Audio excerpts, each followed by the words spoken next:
Welcome back to the channel. It's a new year. It's our 9th year of running the business. I'm David, I'm the co-founder. A number of you have appreciated the shorter anniversary videos, but they did say, what about the pretty views of Bournemouth? So here they are, a nice calm day in January on Bournemouth Beach. And the sun is quite appropriate because the first achievement unlocked this year was going on holiday. A personal achievement.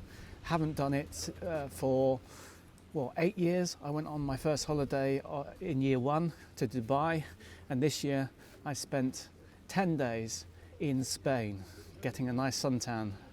Because we have now the part-time support of Alex, it meant there was less pressure of fulfilling orders and it was a bit nerve-wracking taking time off, but it's certainly something that needs to be done more often. So the focus this year was more sustaining work, business as usual, supporting customers, deploying our products.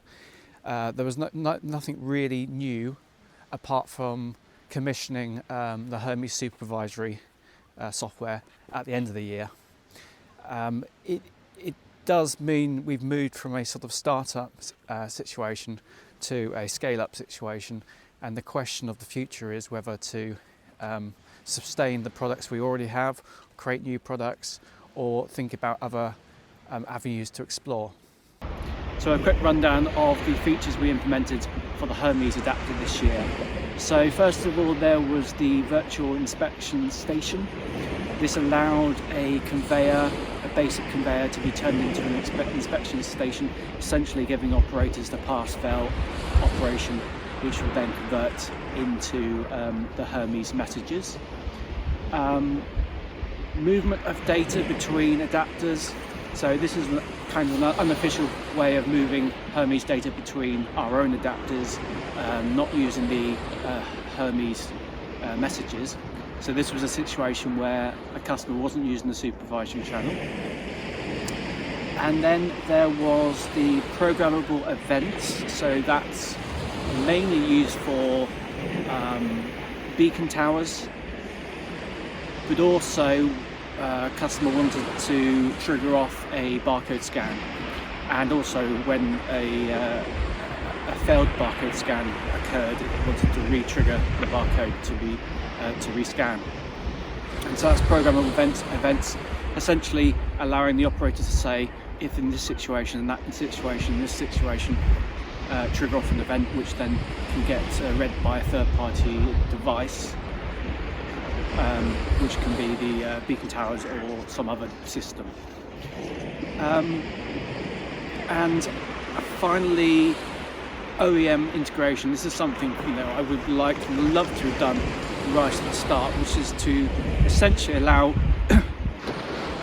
people not to use our adapters, but just to use our software. So this was always in the roadmap, essentially telling our software the SMEMA states, but not by our hardware.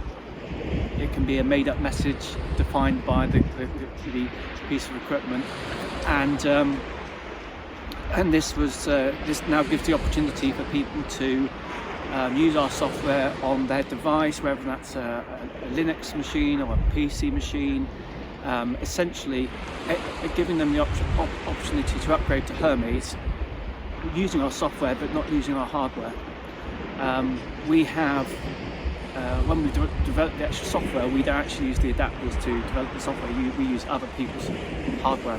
So it was always there, and this was kind of triggered off by a conversation with electro design conveyors, who were one of the first people to ask about the adapters many years ago, and I wanted to keep them happy with an option to use our software. So now we have an OEM solution for anyone who wants it, and all they need to pay for is the software, which is reasonably priced in my view. So that was the summary of features that were implemented this year.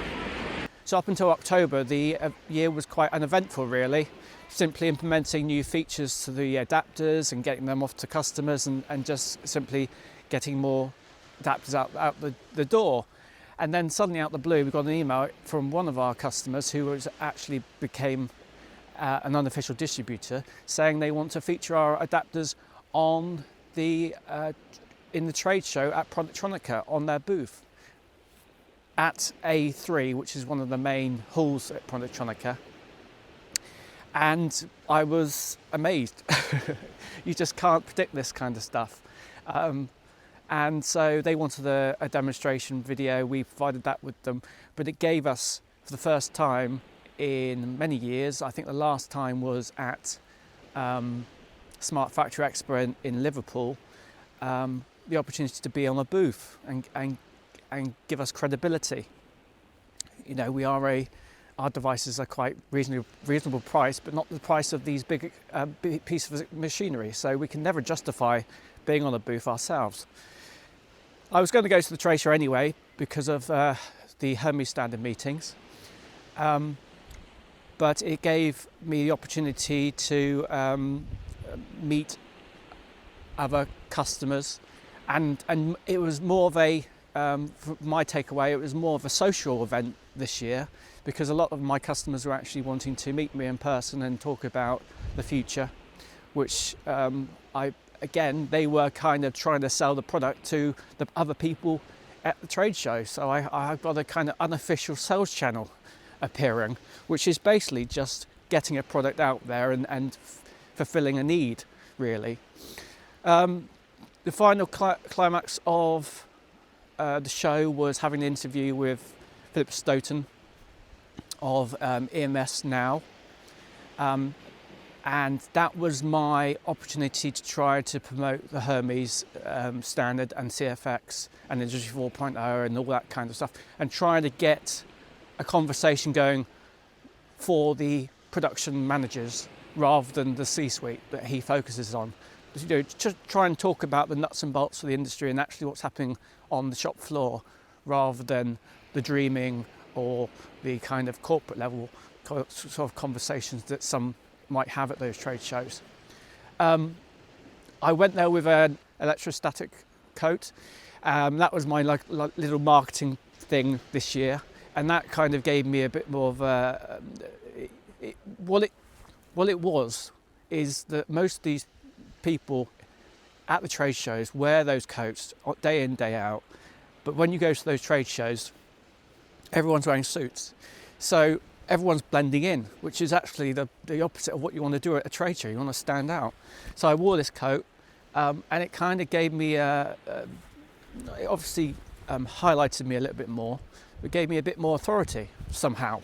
And again, I think it's because of the link between what people do on their day job, and then they go to a trade show and suddenly you just don't see what the real day in, day out stuff is for these workers that have to attend those trade shows. So that worked out well, I think, and that was a good little thing I do. I like to have a bit of fun with the marketing and try to keep it obviously cheap and reasonable. Where the big companies out there spend huge amounts of money on their big booths, but really they look the same as any other, really.